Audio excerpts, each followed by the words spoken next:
So you are a MIT Core 16 alumni. Yes, sir. Right? Yeah. And I'm a professor there right now. Yeah.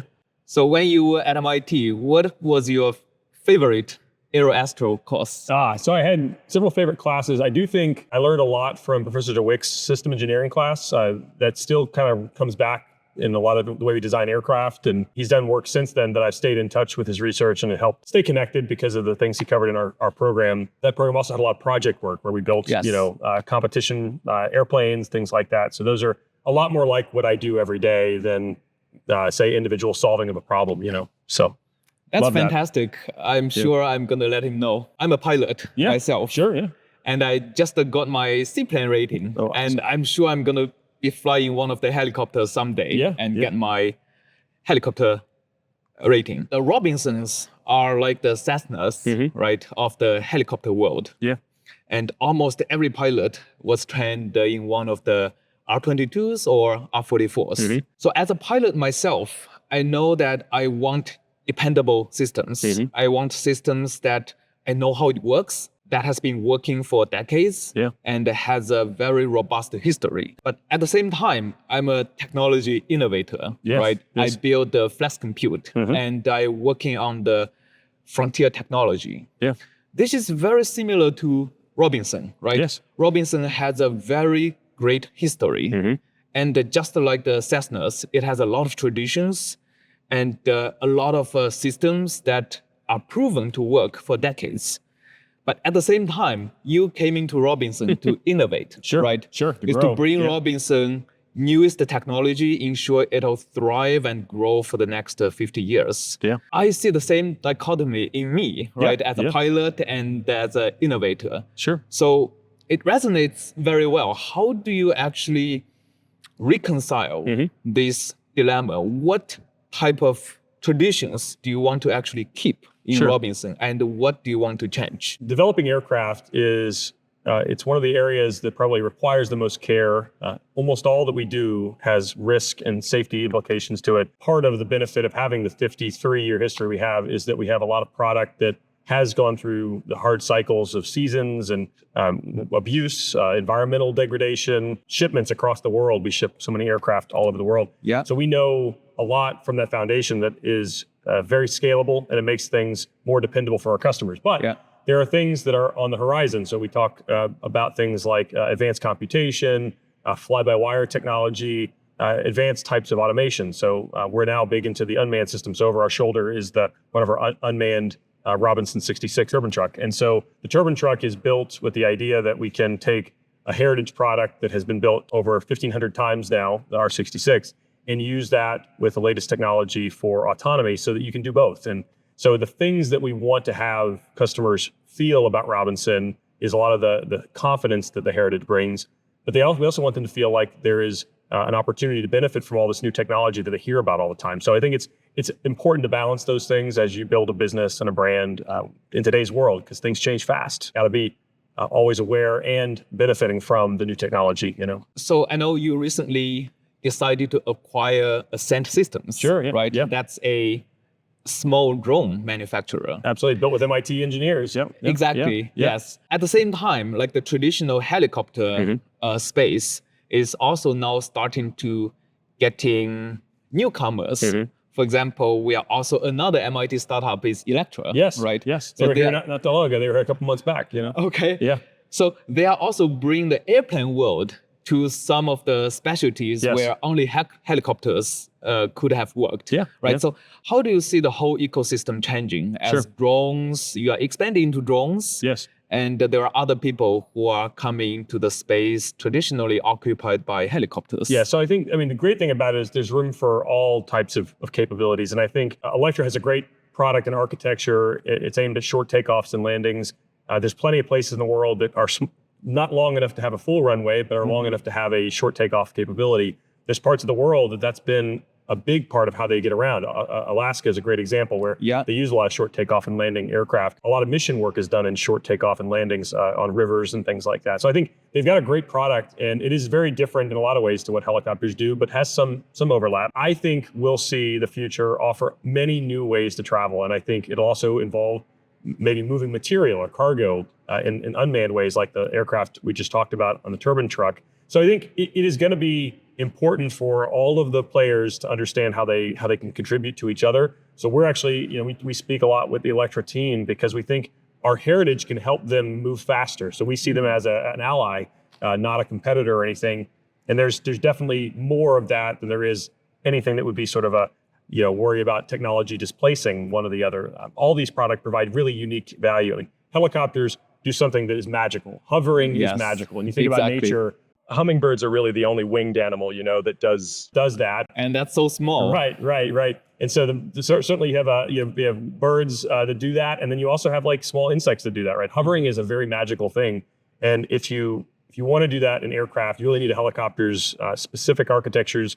Whether it's a traditional main and tail like the ones we build for the manned versions, or the small coaxial helicopters that Ascent brings, hovering is a piece that we think is uniquely capable from our products. Other folks will have different value propositions like Electra, but we think there's room for all of them, in the world. And since the drones, I'm sure they have a different culture, right? Different philosophy of designing. The whole process is very different. Their cycle of design is much shorter, and they do different things than helicopters. So how do you see the different cultures can benefit each other and perhaps make both worlds better? Yeah, so that's one of the biggest reasons why we made the acquisition, and we felt like there was a really good harmony of ideas and about the things that motivated the teams. Yeah, tell me more. But some examples, like we all looked at vertical lift as the solution, as something that they appreciate. They're making small helicopters, and they're using mostly for cameras. So the original founders wanted to see a pathway to do rock climbing faster. It was a very personal mission. Every time they went rock climbing, they defined the path to the face,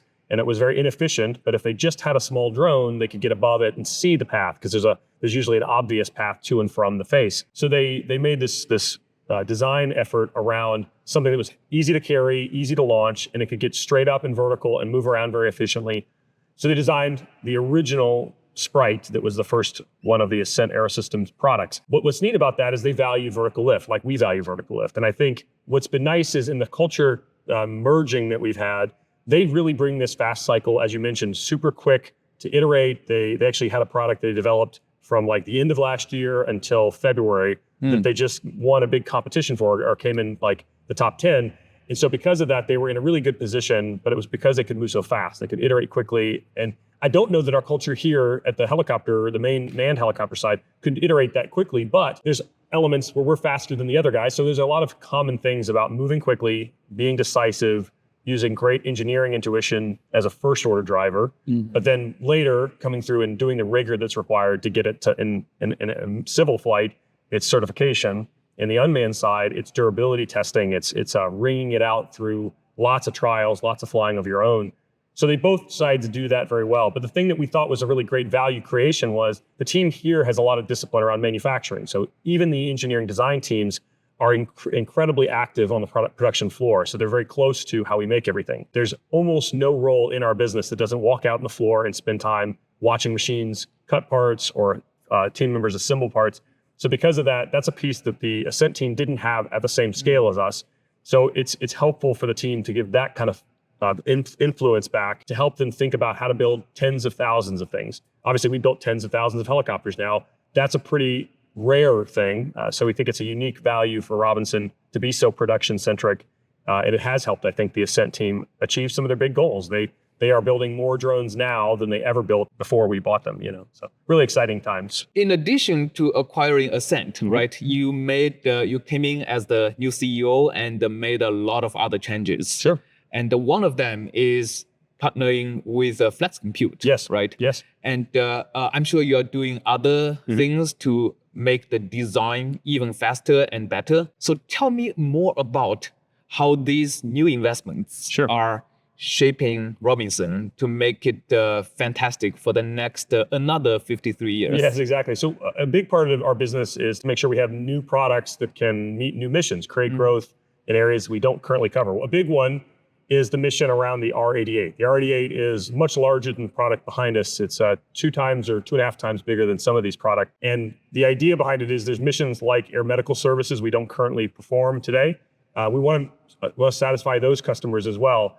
So to do that, we needed to both staff up, add a lot of new team members in the engineering team, and make sure that we had the best of breed in tools to make sure those team members could be the most efficient. Our history the product development cycle took more than a decade for most projects. So the R66 was our most recent project. It started in the early 2000s, kind of certified in the 2010 timeframe. Those projects can take so long that you might go through, some folks come and go, you know? So instead, the idea to be quicker to market, quicker to go through the process where you can talk to your customers, you can iterate and design quickly, field a product, and those same customers are the people you're talking to. If you go a decade, those are different people, right? Yes. And so you can lose the dot. So I think it's important for us to have partnerships that help us move faster, help us move more sure, more confidently. And so I think the Flexcompute partnership has been great for that. The team has had problems that they needed to solve, that there were no tools that could do it cleanly within the same space as their other solving tools.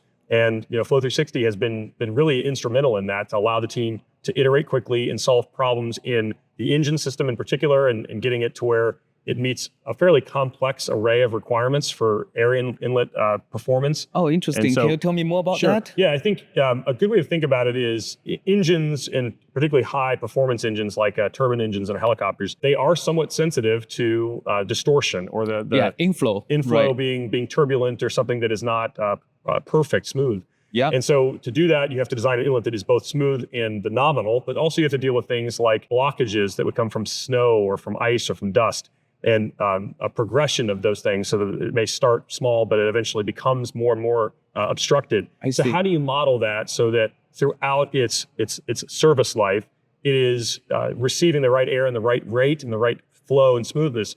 That's a thing that in the past had been almost entirely experimentally done. You might have rules of thumb, you might apply it in ways that were based off history, but honestly, that's inadequate, because you would go to a big test, you'd spend a lot of money to go to a wind tunnel, and you do one that you could actually drive the right experimental features, and then you'd fail. And you have to go back and iterate again, and it's a year. I mean, so I think these types of things are valued in months and years, and those are the types of tests that you don't want to be surprised about in your kind of certification program. So this has been instrumental in making that team be confident going into these critical tests without a significant worry of, is this aircraft going to be different than all the previous ones? Oh, I wasn't aware that if you actually go into the wind tunnel and you fail one of these tests, you come back, modify the geometry, takes a year. Yes, there's inlet icing test is a really good one, because there's only 2 or 3 wind tunnels, I think, in the US that can do the combination of icing and the airflow that we need. And that's challenging, because you both have to book it, and then you have to also bring your test articles, and you hope that it goes well the first try. But there's obviously a lot of things that can go wrong, and the best thing to do is to have as much preparation as possible. And simulation is so effective, particularly today. The last few years, the work you guys have been doing produces better results quicker, and then allows the team to make minor changes to the structure, and then rerun the simulation without any major delays. It's incredible. I would imagine if it's so costly to fail a test, right? Yes. If I were your engineer, I would make sure to be very conservative in my design, right? Yes. And I would imagine being conservative, of course, is going to drive up something else. That's right. Either weight or performance in something else. Yes, weight is the single biggest. I think in everything in our aircraft is either weight or drag being first order impacts. Weight is the single biggest predictor of performance in these aircraft. People buy them for their ability to pick things up off the ground effectively and do the lift. Yeah. So from our side, we would trade a lot in upfront development investments and time and sort of resources spent to improve things on the weight front. And similarly, I think if it ends up being just a larger surface or more significant area, which is a common response, you do too much of that, you end up with extra drag penalties that ultimately are more weight, more fuel load, things that ultimately are bad for the end customer. So I think these are all examples why simulation and fast iteration within simulation is quite critical and irreplaceable almost nowadays. Yeah, actually, Flexcompute has the dream of making hardware innovation as easy as software. The way I think about it is that if you look at the past 4 or 5 decades almost, software innovation has advanced much quicker, right, than hardware innovation. So when you are our same age, I guess, right? Yeah. So when I was young, there are all these fantasy about by today, 2026, right? We should be taking vacations on the moon or even Mars, and everybody has flying cars. This didn't happen, but instead we had computers, internet, social media, Netflix, YouTube, AI. Right. So I think software has advanced much faster than people expected. Sure. Exactly because the cycle of changing things, testing out, redeploy, retest again is much, much faster than hardware. 100%. And we actually want to make doing hardware as easy as has been doing software for the past few decades. And we are hoping hardware innovation is going to be having as a dramatic change, right, from now to, let's say, 30 years later. Sure. And by enabling these simulation and digital technologies. But of course, we are not entirely there yet, right? Sure. So that takes some time. From your perspective, what are the critical things that you envision is actually feasible in this roadmap of making hardware innovation as easy as software, but we should be working on today? One of the biggest things that I saw this in my previous life more, where we had developed in my previous employer, lots of specialty tools that didn't speak to one another. They had an inability to have an output of one become the input of the other. There's always a heavy post-process. And then so you had whole teams of people that created what was required to go into the specific slot of a new simulation. And again, it would focus on one area of the aircraft.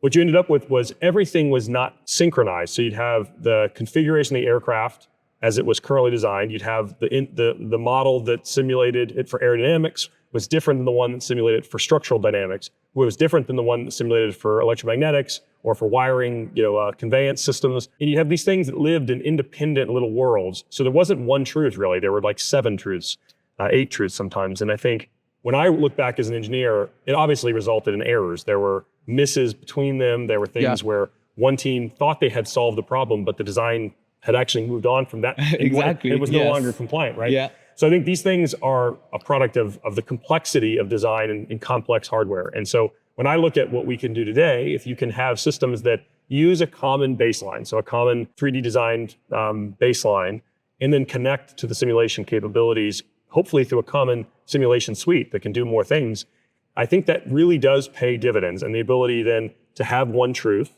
and then an evaluation of the parameters and the specialty assessments that are needed.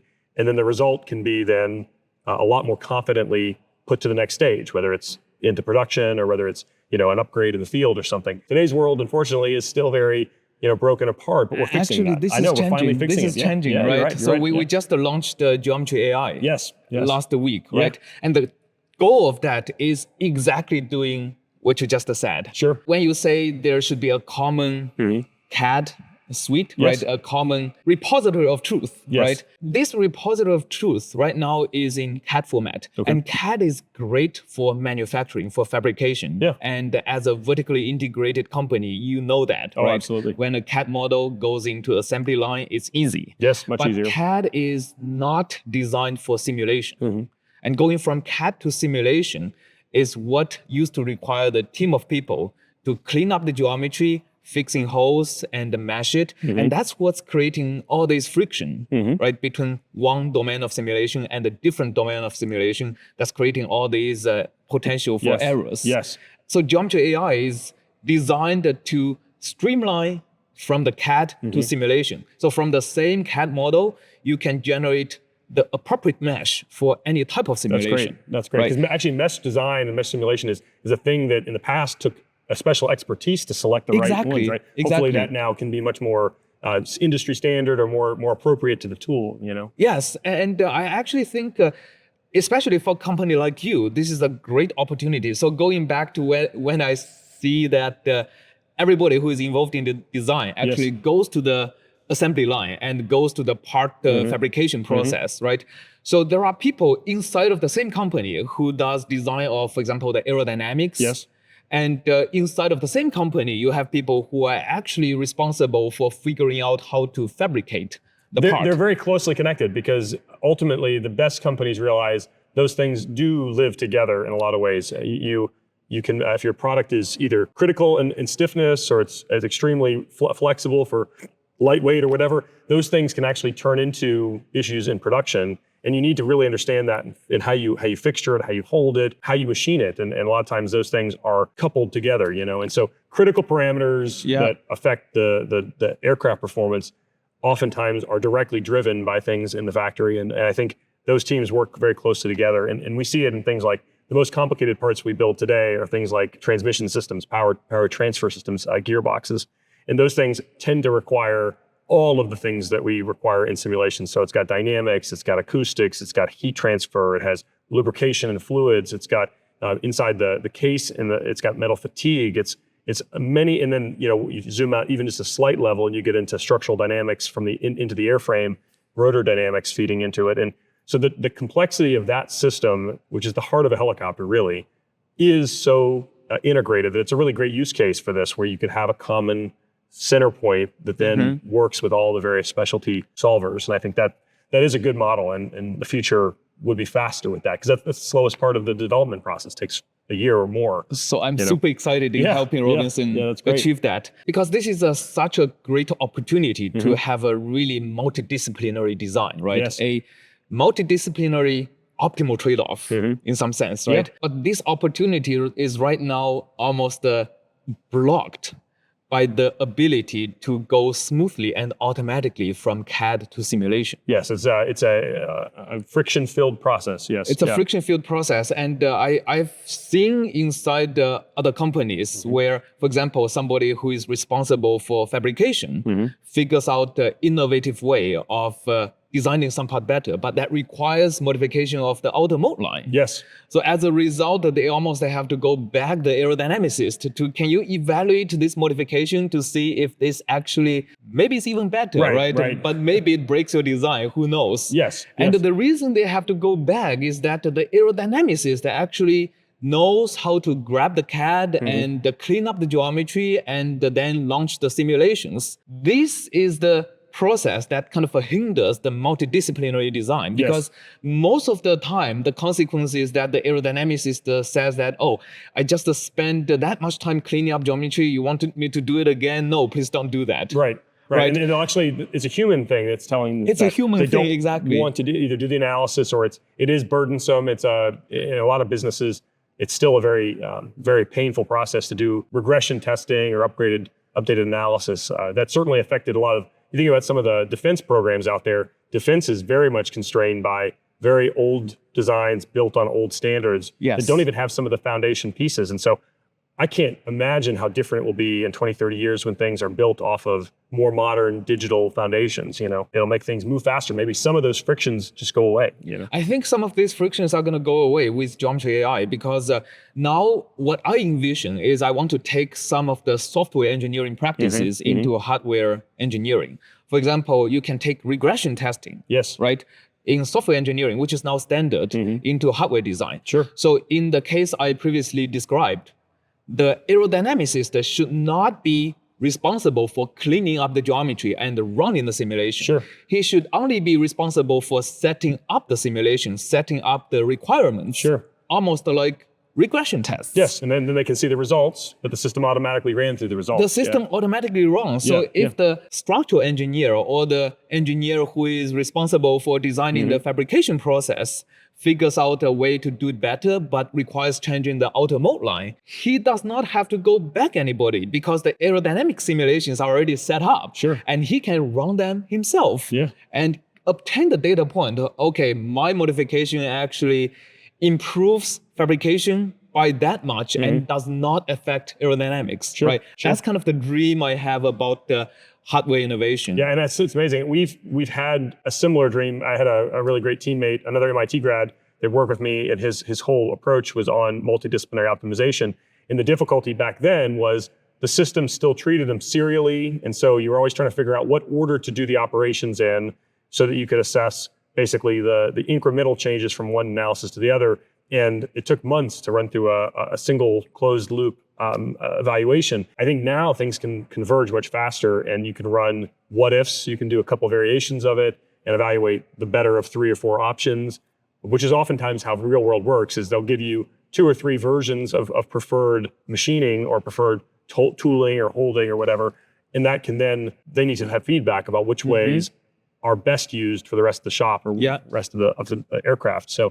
So lots of different ways to look at it, I think it's going to be very different. It'd be great if we had fast hardware development and quicker change management too, because change is a big part. Once you start to build these in huge volume, every small change can ripple forward to new product and backward to the fielded product. So there's a whole other burden that comes from having so many aircraft in service and how you manage that. Hopefully modeling can help with that too. So Flexcompute is also in the business of creating physics AIs for particular domains and particular physics and particular applications. How do you see today's AI and the future AI systems are going to help making the design process even faster, even more streamlined, but without compromising the trust, the safety, and the certification? Sure. So I think there's a couple things that are really, really challenging today to transfer in our workforce. So we have some employees that go 30 or 40 years designing aircraft. They're really good at that integration between the factory and the field and the design drawing board. When you take those things, their learned knowledge is difficult to turn into, say, a guidebook or a training manual for someone. I can see a future where we can begin to capture more of the experiential learning of our workforce into agents and things that help us mentor and coach on the spot. And I see it the same way that we were actually meeting with some AI specialists the other day and talking about the ability for factory workforce where there might be patterns of behavior that they can't see because they see the parts right in front of them, they touch them every day, but the unusual behavior or thing they need to see is actually the next station after that. So they may not see the connection between cause and effect. But if you take some of the capabilities of an AI layer to see ahead and behind a process, you actually can start to give new insights, things that no individual person has. And I think that's the same way in design. So I think in our design teams where we have some folks that have really covered that gap with amazing brilliance and human kind of learning by being in multiple roles over multiple decades, and they accumulate all that to become like a super tool that can handle everything. Like human AI. Yeah, exactly. Those folks that exist, and we treasure those people. How do you supplement that as they retire? Because we have a demographic challenge where a lot of folks retire. Our business is at a stage where we have a lot of folks that retire each year, and they're priceless, and we don't know what we do without them. Luckily, some folks can step up each year, but I do think there's a way to help make that better. And I think AI can do that in design, can do that in manufacturing, in a way that we haven't ever had before. And so the hope is that both through assessing and understanding the choices they make and giving them a sounding board for ideas, looking at an individual design decision or a review where they note a thing needs to change from this to that, the AI system can learn that and understand why they made that choice and what was the value judgment that made that. And over time, they can hone that value judgment into guidance, into advisories that I think can help at the shop floor level, where it's possible there are things that exist that would define scrap, which is a big thing of material that gets thrown away because it isn't usable. But maybe you can save that. And the same thing in design, where you can prevent a small issue in the design that pops up later in the testing program or in the development program. And you do that through these sort of AI perception layers, So I can see a really big value there. The other one that I'm looking forward to seeing more is the integration with technical support, where field issues are particularly challenging to understand what's physically going on, where you have a product that goes out and is used in an environment or a corner of it. One example, we have a law enforcement customer where they fly their aircraft oftentimes in one circle, going in the same direction all the time. Helicopters weren't really designed for that, of staying in one kind of trimmed turn for hours and hours at the same time. It turns out to wear parts in an unusual way. And so how can in modeling, can you anticipate that? How can AI help you assess those types of unusual, but very understandable? Once you hear it, you're like, oh yeah, they might have to do that. When they're circling a law enforcement event, it makes sense they're going to be kind of on going one direction for hours. Those types of unusual corner cases that show up in the field as unusual wear patterns, how do you anticipate that better? And I think AI can see that, can take piece of information, patterns out in the field, and then synthesize a reason why, and then it can help us accelerate the solution, So I think that kind of stuff is really helpful, and it is something that every day I wish I had better foresight and hindsight that kind of could blend that together, Yeah, that law enforcement example is very interesting, because this also sounds like an opportunity to take our simulation technology, not just in design, but also in operation. I agree. Right? And I think we had one the other day, and it was an example where a mechanic had made a mistake in the servicing of the aircraft, but it was an unusual vibration signature in the aircraft. And troubleshooting vibration is challenging. Exactly. If you have a squeak in your car or a squeak in your house, it's the same kind of thing. And it can be challenging to figure out what it's caused by and what is a symptom, but not the disease, if you know what I mean. Yes. And so helicopters are particularly challenging because everything is moving in the aircraft. And so some things may feel like it's the reason, but it actually is the symptom, not the disease. And so I think that's the sort of thing that we really need better physics-based tools to do what-if analysis. And what turned out to be the case is there's like a gearbox on the tail that had one of the fasteners improperly torqued down, so it wasn't tight enough. And just that small amount of motion actually allowed for torsional behavior that rippled through the airframe and fed back in a way that was not easy to understand from just human awareness. But in retrospect, once you torqued that up and it went away, it made sense, right? But I think that's the kind of thing that today is very much reactive, very much trial and error, but it's physics-based. Well, it's amazing you found that out without using any simulation tools or AI. But the world is full of that. And actually, there's examples we have, not in our aircraft, but there was one where I know a customer of ours that does some great analysis of vibration. That's their whole business. They spent time where there was a military aircraft that was going to be written off. It was a $30 million military aircraft. It was going to be written off, pretty new aircraft, because it had such severe vibration.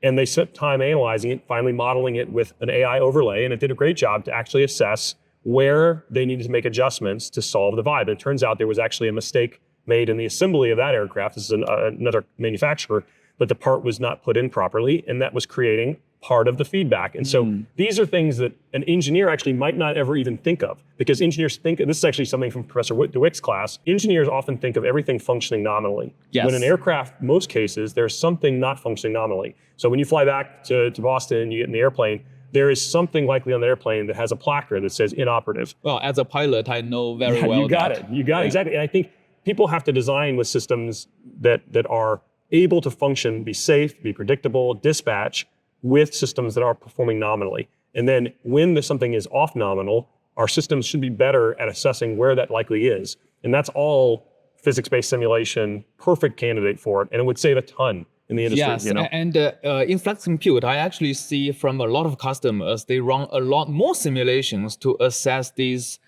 off-nominal conditions where some part may be failing or not operating at a condition where they're supposed to operate.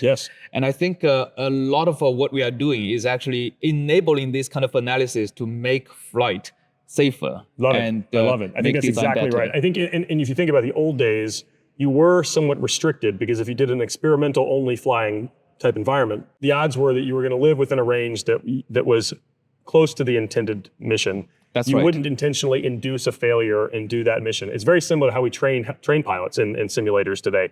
You don't want to do all the most complicated failure in a real aircraft. Yeah, you slowly expand the envelope. Exactly. And so I think the risk meant that you could never really fully explore it the way that now you can. You can actually build a model that allows you to tease out all those boundaries much more thoughtfully. So I'm excited about it. I think our field issues of the history of this company have been largely solved through incredible superhuman AI, just people. And I think the next generation will certainly be faster to find the root cause and address it proactively because of a better simulation, I think, for sure. That's all the questions I prepared, but I also have a few questions where you are only allowed to answer with a single word. Oh, that's hard. That's my kryptonite, I think. Yeah, okay, sure, let's do it. Okay, you want to do it? Yeah. All right. Okay, let's start with the hardest one. Okay. Who is your toughest unified professor? It would be probably Professor Waits, who is now still very important to MIT. Which one is your more favorite child? The Bell 505 or the R88? R88 by far. R88 by far. I enjoyed my time building the 505. It's a great aircraft, but the 88 is going to be such a transformative aircraft. So yeah, 88. What is your favorite sci-fi movie? Ooh, that's a tough one actually. I love The Matrix. The Matrix. Yes, I love The Matrix. I love The Matrix too. Yeah, great. I watched that in college and enjoyed all of the fun sequels. Some of them not so fun, but yeah. Good. If you were not the Robinson CEO, what would you do rather? Gosh, I really enjoyed my business school education a lot, surprisingly, because I felt like my engineering background helped make that a very enriching thing. So I actually think I teach in business school about things like product companies, hardware companies, things like that. I think I teach, I feel like that would be similarly exciting and fun because that's where mistakes are made. It's how people run businesses, I think, So yeah, that's probably teach. Yeah. Teach. Yeah. Oh, nice. Yeah. So we have things in common. Right. One word to describe the future of the R88. Connected. Every aircraft here, when they're in the sky, there's radios that connect to the ground, there's navigation aids, but you're in your own world. And I think our aircraft will be the most connected so that there is both help that you can connect to, there is folks on the ground that can see if parts need to be replaced or maintenance needs to be done. You have connection to the world, but also to people who have your back. So it's a different concept of aviation. Airlines have some of that, where there's people always able to watch the progress and the performance. But our world, GA, does not have that today. You have it a little bit maybe in oil and gas helicopters, but not for this market. And we can do that. We can make these the most connected product. That's amazing because one is, as a pilot, I definitely want that. And as an engineer, this is also introducing one more very difficult discipline, right? Yes. Into the multidiscipline design optimization. You got it. I think we just talked about EMI problems. Absolutely. And it is a challenge for every aircraft, especially when you have lots of different frequencies or high-powered antennas. You have a lot of things that are creating their own interference, but then we also operate in a very rich EMI environment. Every day it gets more dense. So I think there's definitely innovation needed. There's analysis needed. It's important because these aircraft need to phone home. They need to give us information. We need to provide, like my car. I get updates from my car all the time. And I think those kinds of things should be in our aviation products, where we can show they're safe, show they're actually ultimately safer than the last generation. Yeah, and at Flexcompute, we see also electromagnetic simulations growing extremely fast. Definitely. It's huge, especially in consumer products and almost everything requires almost everything considering it. Exactly. Right. So last question that allows one word answer. What is the biggest misconception about Robinson helicopters? Oh, in one word, that's tough. I think safety is the most challenging thing. I still have to answer a lot of critics in the world that don't understand that we have among the safest in general aviation, if you adjust for the fact that helicopters are always operating in the most difficult environments, low to the ground, oftentimes in environments where there's trees, wires, buildings. There is inherent danger in operating in those environments. So we have this challenge that's not the same as aircraft that fly above the weather. We live in the weather. So these are things that certainly weigh on our safety as an industry. But I think for what the entire helicopter industry has, our aircraft are among the safest, if not the safest. And each year we get better and better. So I'm confident we're close to, if not the safest in the world. And we're doing everything we can to make that better. But that's the biggest misconception we have for sure. Yeah, makes total sense. Yeah. And exactly because it operates at these dangerous conditions, right? I'm sure you spend the most amount of time focused on safety issues. It's most of my time, I think, probably half or more of my time. And it's also the really understanding when there are things that do go wrong, we dig in to understand why. And a lot of it is things that we have to improve, both the training, the way that pilots are developed in decision-making. I love the fact that in a future state, we can simulate things that actually tease out aviation decision-making. And I think that is totally missed in training today. They talk about it, they lecture on it, it's a ground school topic. They don't spend time giving people tests or evaluations or scenarios about aviation decision-making. And that is where you lose. That's where they make so many challenging choices. Every month or so, I get a video from our cockpit cameras. All of our aircraft have cameras now.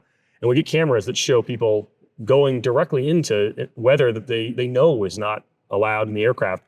So it's a pattern behavior. And I think, how do you tease that out? How do you train them that could end their life? And I think that's something that we just talk through today. We want them to experience that. So simulation is actually going to be a big tool for how we get that story broadly shared out in the world. So yeah, it's a really challenging thing. How do you get people to make the right choices in the most difficult times? And it's one of the many things we do. And there's technology that can help with it. There's things we can make in our aircraft be safer and better. But challenge. So looking forward for Flexcompute to help you make your rotorcraft safer, Awesome. more connected, Yeah. and your design iterations to be faster to the market. Yes, I think you guys have done a great job so far. The team loves the product, loves the relationship and the dialogue we have. I think this is the model we would want to have for other partnerships going forward. So we love that. So thank you. All right, thank you. Thank you. Yep.